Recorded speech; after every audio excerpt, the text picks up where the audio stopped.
So after a long weekend, I decided to catch a movie. You know, I do that from time to time, unwind a bit. And I'd already seen most of the things that I'd been really looking forward to: Captain America, Jungle Book, and The Nice Guys. And so I thought, what the heck, I'll just see what's on. There's a Kevin Bacon horror movie. That looks pretty shitty. Could be fun.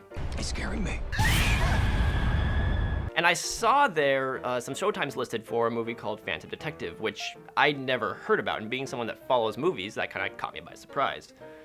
Turns out it was a Korean detective film, and so I decided to roll the dice and think, what the hell. Worst case scenario, I get something just as bad as The Darkness. I feel like I stopped hating on The Darkness. I haven't actually seen it yet, still. It could be perfectly good for all I know. He's scaring me. No, it isn't. Who am I kidding? Hashtag horror shaming.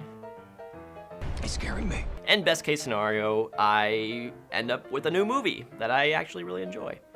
And what do you know? I really enjoyed this movie. A lot. Actually, I kind of love this film. It's up there. It's on my top 10 list for right now. I mean, the year is still young, so that's not really saying a whole lot, but still, it's good job. Good job, movie. 사람을 찾는데 늘 하루를 넘기지 않은 내가 20년 동안 찾지 못했던 한 사람. But what is Phantom Detective? Well, like I said, it's a Korean detective film.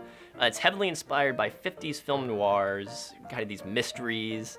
It's heavily stylized, looks like something along the lines of Sin City, kind of, but I'd say it's more inspired by graphic novels than by other films based on graphic novels.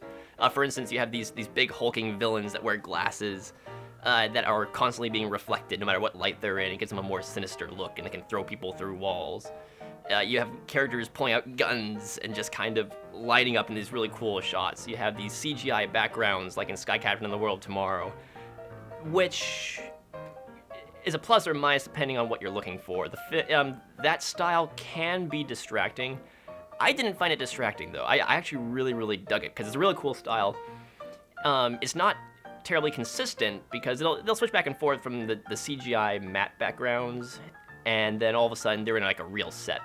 But the film flowed together well enough that I didn't mind and I didn't notice. And part of that might be also the fact that I was focused on reading subtitles as well. So 재앙을 일으키려는 강성과 광활을 그런 놈들 청소하는 게 바로 내가 하는 일이거든. 나도 뭐 그렇게 착한 놈은 아니지만. Brief rundown of the plot. Our main character is an anti-hero who is a private detective by the name of gil-Dong, I believe. I really hope I'm pronouncing that right, because they said his name quite a bit in the movie. gil-Dong. Really more of an amoral anti-hero who has no ethical qualms with torturing bad guys for information. He, quote-unquote, lies with every breath he draws, as one of the characters describes him. And he's just kind of this happy-go-lucky kind of anti-hero guy. He means well, but he will do anything to get the job done, no matter how right or wrong it is. So the film is focused on him hunting down the man who murdered his mom when he was just a little kid. And tagging along with him are the grandchildren of his arch nemesis. Now, in any other film, they would come off as really annoying because the film is kind of gritty, but it's kind of this poppy gritty, if that makes any sense. It deals with these dark themes and has these dark angles, but the film itself is kind of a dark comedy. But then you contrast that with these little girls who are just these innocent little things that follow him around saying, "What are you doing? What's going on?" They're actually really legitimately funny, and the film uses them to really good effect. My only real qualm with the film is that it is a little cluttered at times, and often I'd feel like there'd be like a plot twist and then a scene later. I'd be trying to figure out how that connects to everything else.